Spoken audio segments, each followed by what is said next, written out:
आप आराम से लेटें। Thank you so much Sharmeen. अगर आपको किसी चीज की जरूरत ना हो तो मैं शावर लेना चाहूंगा। आप काफी थक गए हैं मिस्टर नजीब। वैसे भी कल रात से आप मेरे साथ हैं। हॉट शावर बेहतर रहेगा।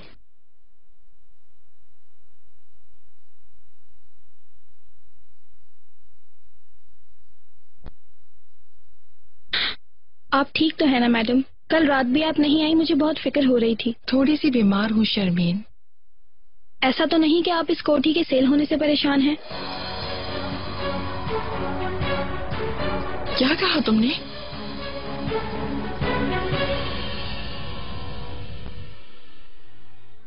तश्किरान मेंशन मेरा है। मिस्टर नजीब से वो ये कह रहे थे। इकबाल मैडम ने ये कहा कि आप जब चाहे शिफ्ट हो सकते हैं, तो फिर भला वो शख्स क्यों ताखिर करता? बस करो शर्मीन, चुप हो जाओ। मिस्टर नजीब पूछेंगे तो क्या कहूँ जमरत मैडम? सादत को तो तुम अच्छी तरह जानती होगी। बहुत ही तमीजदार और मेहनती लड़का है, यही काम करता है। मैंने कभी उसमें कोई गलत बात नहीं देखी, इसीलिए मैंने उसके खानदान के बारे में कुछ तहकीक की। अच्छी फैमिली है, यानी तुम इस तरह से समझ लो कि हमारे खानदान के मुताबिक हैं वो लोग। ऐसा ही है रेहान? हम दोनों की राय उसके लिए पॉजिटिव है। ऑफ कोर्स भाई, उस पर ये कि वो आईजे में इंटरेस्टेड है। इन सब बातों से भी बढ़कर वो संजीदगी से शादी करना चाहता है। इसके अलावा अगर कोई फायदा देखें तो फिर तुम्हारी गलतियों पर पर्दा डालने का बहुत अच्छा मौका है आईजे साहिबा। खैर बेटा, मैंने जो कहना था वो कह दिया। ये रिश्ता बहुत अच्छा है। रेहान के कहने के मुताबिक पिछले कुछ गैर जिम्मेदाराना हरकतों पर पर्दा डालने के लिए तुम्हें इससे अच्छा शौहर और मुनासिब घर नहीं मिलेगा।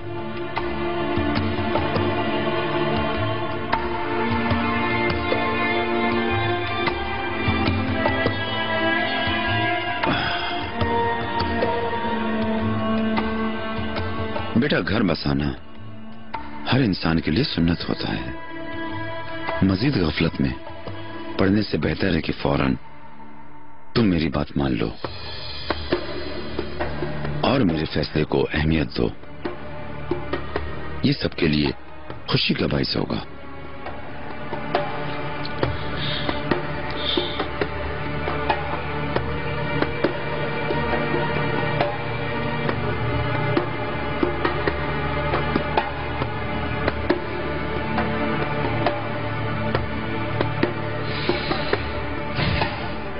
तुम क्या कर रही हो, तुम्हें अंदाजा है? मैंने तुम्हें चॉइस का नहीं कहा आईजे। कोई और चॉइस का हक नहीं है तुम्हें।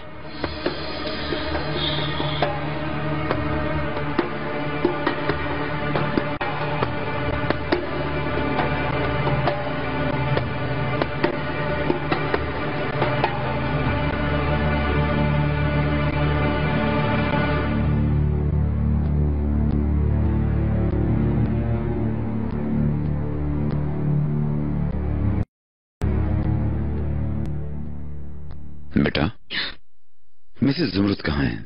कुछ देर पहले ही गई हैं वो। अल्लाह अल्लाह, मुझे बताए बगैर कहाँ चली गई वो? मैं नहीं जानती, मगर शायद मेरी वजह से गई हैं नजीब सर। इसका क्या मतलब है अब? मैं समझी विला के फरोख्त होने का सुनकर तबीयत खराब हो गई। उन्हें नहीं मालूम था। तुमने बता दिया मिसेस ज़ुमरुद को? लड़की, तुम्हें अगर कोई ऐसी बात पता चल जाए जिससे तुम्हारा कोई वास्ता ना हो तो तुम खामोश नहीं रह सकती।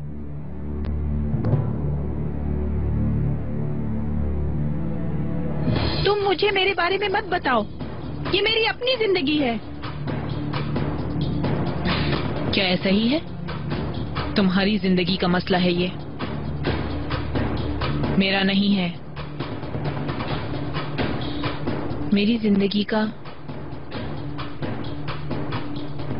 तुमने तो तमाशा बना दिया सबके सामने। मेरे पेट में मौजूद बच्चा दुनिया में आने से पहले बगैर बाप का हो गया। मेरा बेटा बाथरूम में बंद हो गया।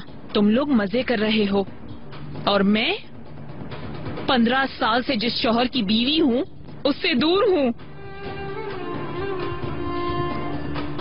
तुमने इस तरह किसी को बर्बाद कर दिया, एहसास है? आईजे, मैं तुम्हारी दोस्त थी, बहन थी। मैंने तुम पर भरोसा किया, सिर्फ तुम पर भरोसा किया, मगर तुमने क्या किया? पीठ पे छुरा घोंप दिया। तुम क्यों हमारे लिए दुख का बायस बन गई? जब भी मुझे कोई तकलीफ पहुंचती थी मैं दौड़कर तुम्हारे पास आ जाती थी, तुम्हारे गले लगकर रोती थी। तुमने मेरे साथ ये क्यों किया? सब कुछ छीन लिया तुमने मुझसे, मेरा शौहर, मेरे बच्चा। पीछे मुड़कर देखो, मुझे देखो।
जी मिस्टर नजीब, बोलिए।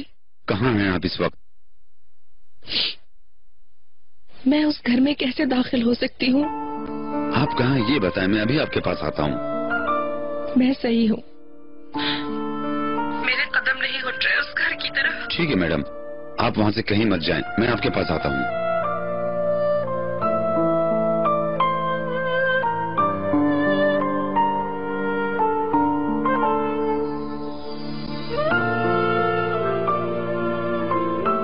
अंकल, आपसे बात करना चाहती हूँ। थोड़ा इंतजार करो बेटा, मैं वापस आके बात करता हूँ। नहीं, मैंने फैसला कर लिया है। आज तक आपने मेरे लिए बहुत अच्छा soचा है और आज के बाद भी आप जैसा चाहेंगे वैसे ही होगा। यानी तुम्हारा फैसला हाँ में है? उनको खबर दे दीजिए, जब वो मुनासिब समझे मेरा रिश्ता लेके आ सकते हैं। आफरीन है बेटा, तुम सीधे रास्ते का इंतखाब करोगी, जानता था, वरना इस काम के लिए इतना जोर कभी ना देता। मैं वापस आके बात करता हूँ। ठीक है अंकल।